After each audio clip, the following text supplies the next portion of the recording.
So bilang pagninilay namin sa ating paghahatid sa uling hantungan kay Shari ay ang mga salita ni Jesus na kung saan ang katotohanan ng buhay, walang makapupunta sa Ama kundi sa pamamagitan ko. Bahagi yun na tanging sa pamamagitan lamang ni Jesus makapupunta tayo sa ating Amang nasa langit. Lalo-lalo na yung mga kapatid natin nauna nang yumako sa daigdig na ito. At tayo rin na darating din ang panahon na tatahak din tayo sa yugto ng kamatayan. So bahagi yun, kaya yung higit na maging gabay natin ni Alina sa Jesus. Kaya nawa po, lalong-lalo na, sabi na natin, lahat gusto pumunta sa langit. Wala namang gusto pumunta sa impyerno. Kaya lang, dapat ipinapakita natin na si Jesus ang kasama natin sa ating paglalakbay habang nabubuhay tayo sa daigdig na ito. Paano maniniwala ang Diyos sa atin na gusto natin pumunta sa langit, pero yung buhay natin sa daigdig na ito ay kawalan ng pananalig sa ating Panginoon Jesucristo. Bahagi ko na kung tuusin ang isa sa mga basihan natin na pagtugon sa panawagan ni Jesus ay makatutulong yung alin yung ating pananampalataya. Yung dinadasal natin na sumasampalataya. Ang katawagin natin ay 12 articles of faith.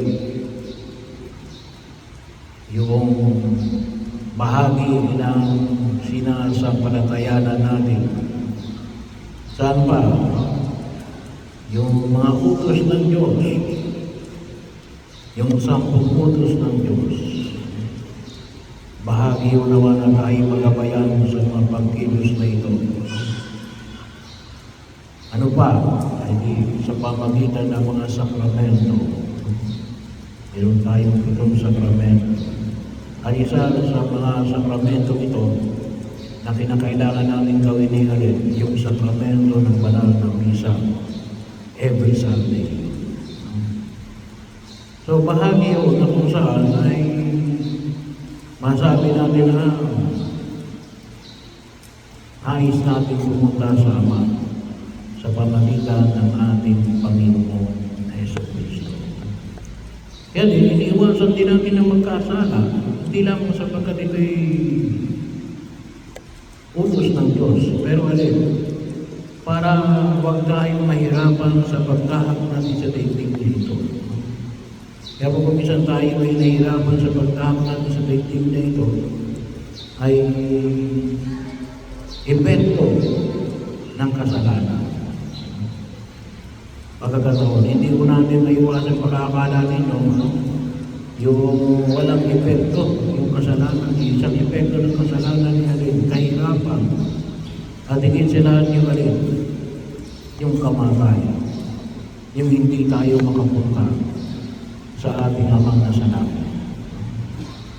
Yan yung kamatayan ng espiritual. Kaya, napakahalaga po na nabanggit natin ang pagkilos na gabayan tayo ng ating Panginoong Jesucristo. Pagkakataon na palagi rin natin isama. Ngayon, wala na si Silent. Ano yung pwede natin gawin? Ipanalangin natin every Sunday kapag tayo magsisimba, isama natin sa ating panalangin na nawa kayo din ay na pakinabangan ni Saili yung biyaya ng buhay na walang hanggan na ipinangako ng Diyos sa mga nananampalataya sa Kanya. At ipagdasal din natin na tayo itulungan ni Saili sa pagtahak natin sa daigdig na ito.